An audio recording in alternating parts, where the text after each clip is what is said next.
Hello, welcome to GATE tutorials. तो जो हमारा पीवाईक्यू सीरीज चल रहा है और ये जो क्वेश्चन पेपर हम लोग सॉल्व करें ये है मई 2023 का क्वेश्चन नंबर 6B। ऐसे बहुत सारे क्वेश्चंस हमने ऑलरेडी मई 2023 के सॉल्व करके रखे हैं। पूरा प्लेलिस्ट है, आप पूरा पूरा प्लेलिस्ट देखिए।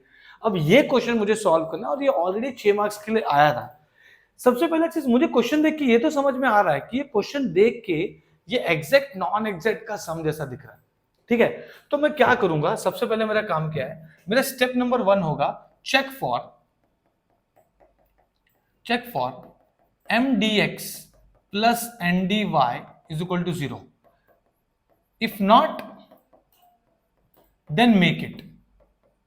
अब मैं ऐसा क्यों लिख रहा हूं, क्योंकि कभी कभी इस फॉर्म में नहीं होता है, M D x plus N D Y equal to 0 के फॉर्म में नहीं होता, तो ये उस फॉर्म में नहीं है, तो हम उसको बनाएंगे। कैसे बनाएंगे?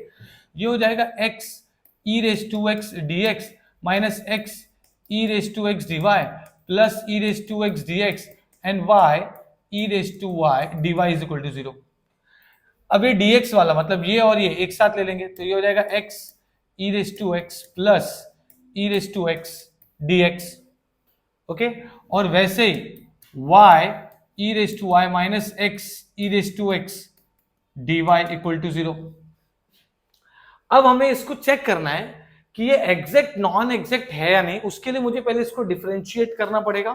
ओके, तो पहले क्या करेंगे, डिफरेंशिएट अगर मैं करता हूं तो क्या हो जाएगा, देखो ये पता चल गया कि ये m है और ये पता चल गया कि ये n है, क्योंकि अब ये M D x plus N D Y के फॉर्म में आ चुका है। तो अब मैं क्या कर रहा हूं, m x E raise to X plus E raise to X है, इसको विथ रिस्पेक्ट टू y कर रहा हूं, 0 हो गया क्योंकि सारे के सारे x के फंक्शन है। वैसे ही n y E raise to Y minus E raise to X है, इसको कर देंगे विथ रेस्पेक्ट टू x, तो ये तो 0 हो गया, यहां पे u भी लग जाएगा क्योंकि ये दोनों भी x के फंक्शन है। तो x वैसे का वैसे ही e रेस टू x का डेरिवेटिव होता है e रेस टू x, फिर e रेस टू x वैसे का वैसे ही x का डेरिवेटिव होता है 1। मतलब uv का डेरिवेटिव आप सबको आता ही होगा। उसमें बेसिकली क्या करते हैं, पहले को रखा दूसरे का डेरिवेटिव किया, तो e रेस टू x का e raise to x plus फिर दूसरे को रखा पहले का डेरिवेटिव किया, ये होता है uv। ठीक है, तो अब ये बेसिकली क्या हो गया, del N by del x हो गया minus x E raise to x minus E raise to x. तो ये हमको आ गया del N by del x और del M by del y आ गया। तो हमको पता चल गया कि del M by del Y is not equal to del N by del x. ये चीज तो कंफर्म हो गई, मतलब ये क्या है, नॉन एग्जैक्ट। अब नॉन एग्जैक्ट पता चल गया। अब नॉन एग्जैक्ट आते ही हमारा काम क्या होना चाहिए, पहले तो हमें चेक करना पड़ेगा कि रूल नंबर 4 है या नहीं। तो रूल नंबर 4 है क्या, यहां पे देखो M D x plus N D Y. Rule number 4 ये बोलता है कि हर एक टर्म का डिग्री सेम होना चाहिए। ठीक है, बट यहां पर एक्सपोनेंशियल है तो बात ही खत्म हो गई। यहां पे डिग्री हर एक टर्म का सेम हो ही नहीं सकता, तभी वो होमोजेनियस बनेगा, which is not possible. Rule number 3 बोलता है कि भाई, रूल नंबर 3 बोलता है 2 पे, ठीक है, check check check del M by del Y is equal to del N by del X है या नहीं। ठीक है, अगर नहीं है, इफ नॉट मतलब मैं ऐसे लिखूंगा, तो ये हो गया एग्जैक्ट। लेकिन अगर ऐसा हुआ del M by del Y is not equal to del N by del X, मतलब नॉन एग्जैक्ट, तो सबसे पहले हम लोग क्या चेक करेंगे, रूल 4, फिर चेक करेंगे रूल 3। नहीं हो रहा है, रूल 3 बोलता है एक्स वाई साथ में होना चाहिए, नहीं है। उसके बाद हम चेक करते हैं रूल 2। तो अब मैं रूल 2 अगर देखूं तो रूल 2 क्या है भाई, रूल 2 क्या है, रूल 2 है del N by del X minus del M by del Y divide by M. अगर ये भी नहीं होता तो हम चेक करेंगे रूल 1। रूल 1 क्या है, del M by del Y minus del N by del X divide by N. ये एफ ऑफ वाई ही आना चाहिए, ये एफ ऑफ एक्स ही आना चाहिए। अगर कांस्टेंट हो गया तो बात अलग है। ठीक है, तो अगर मैं इसको भी सॉल्व करूं तो देखो क्या हो जाएगा ये। ठीक है, रूल स्टेप नंबर 3 चल रहा है। हम लोग क्या करेंगे, सबसे पहले del N by del X minus del M by del Y divide by M है, मतलब minus x E raise to x minus E raise to X. मैंने लिख दिया del N by del x.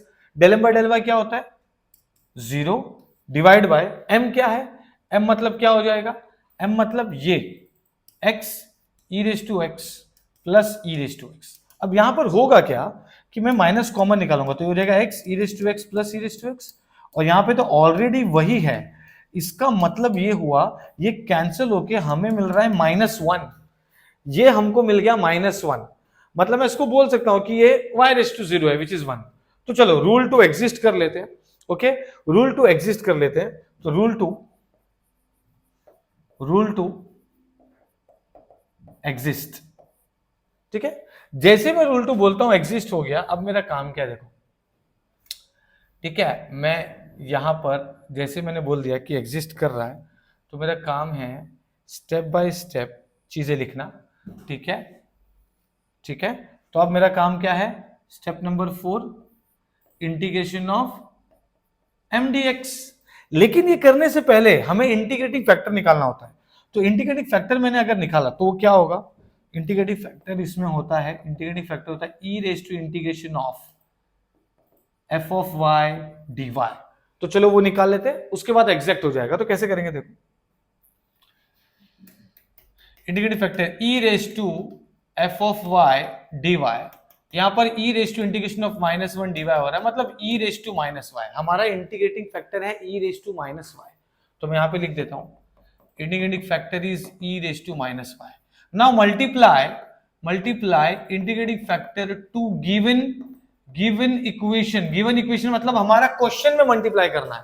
Question में मतलब जो हमने इस फॉर्म में बनाया है ये हो गया, ठीक है, ओके, जिसको हमने mdx प्लस ndy फॉर्म में बनाया था। ओके, तो अब इसमें मल्टीप्लाई कर लेंगे तो ये क्या हो जाएगा देखो, ये हो जाएगा e raise to minus Y X E raise to X plus E raise to X dx and then e raise to minus Y X E raise to Y minus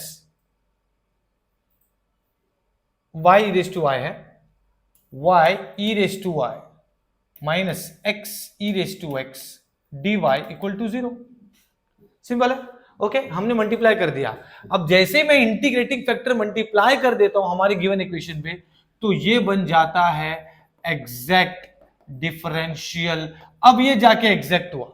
देखो पहले क्या हुआ, ये इक्वल टू नहीं था तो non exact हुआ, बराबर। नॉन एग्जैक्ट हुआ तो हमने क्या निकाला, रूल 2 से चेक किया, रूल 2 एग्जिस्ट कर रहा है, इंटीग्रेटिंग फैक्टर निकाला। जैसे आप इंटीग्रेटिंग फैक्टर निकालते हो और गिवन इक्वेशन में मल्टीप्लाई करते हैं, it becomes exact differential equation, जो हो चुका है।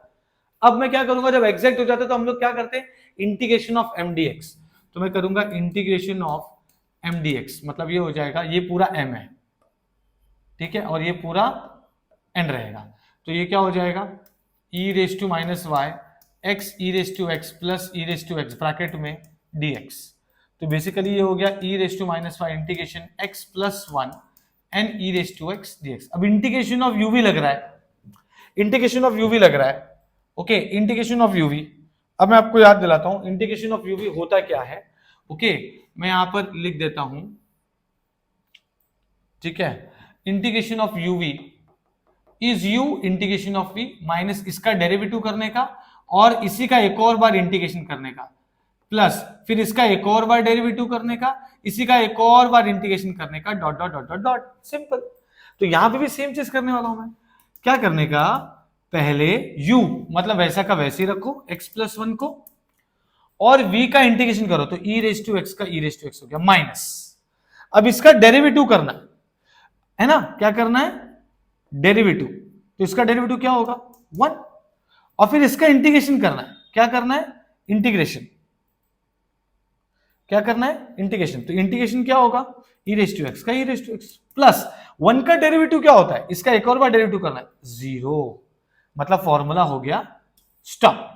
तो अब ये क्या हो जाएगा, e raise to minus Y X plus 1 E raise to x minus E raise to x.